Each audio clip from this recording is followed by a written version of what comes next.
This is a reading of Charlie and the Chocolate Factory, Chapter 29. The other children go home. We must go down and take a look at our little friends before we do anything else, said Mr. Wonka. He pressed a different button, and the elevator dropped lower soon it was hovering just above the entrance gates to the factory. Looking down now, Charlie could see the other children and their parents standing in a little group just inside the gates. I can only see three, said.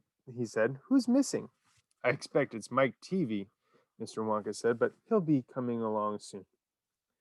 Do you see the trucks? Mr. Wonka pointed to a line of gigantic covered vans parked in a line nearby. Yes, Charlie said. What are they for? Don't you remember what it said on the golden ticket? Every child goes home with a lifetime supply of candy.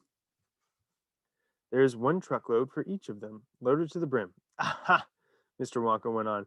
There goes our friend Augustus Gloop. Do you see him? He's getting into the first truck with his mother and father. You mean he's really all right? Asked Charlie, astonished. Even after going up that awful pipe? Ah, he's very much all right, said Mr. Wonka. He's changed, said Grandpa Joe, peering down through the glass elevator. He used to be fat. Now he's as thin as a straw. Of course he's changed, said Mr. Wonka, laughing.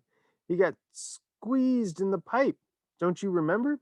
And look, there goes Miss Violet Beauregard, the great gum chewer. It seems as though they managed to dejuice her. After all, I'm so glad.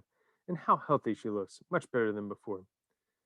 But she's purple in the face, cried Grandpa Joe. So she is, said Mr. Wonka.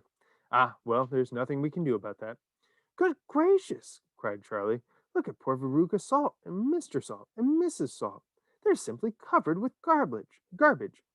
And here comes Mike Teavee, said Grandpa Joe. Good heavens, what have they done to him? He's about 10 feet tall, and he's thin as a wire. They've overstretched him. The gum stretching machine on the gum stretching machine, said Mr. Wonka. How very careless. But how dreadful for him, cried Charlie. Nonsense, said Mr. Wonka. He's very lucky. Every basketball team in the country will be trying to get to him, will be trying to get him. But now, he added, it is time we left these four silly children. I have something important to talk to you about, my dear Charlie. Mr. Wonka pressed another button, and the elevator swung upward into the sky.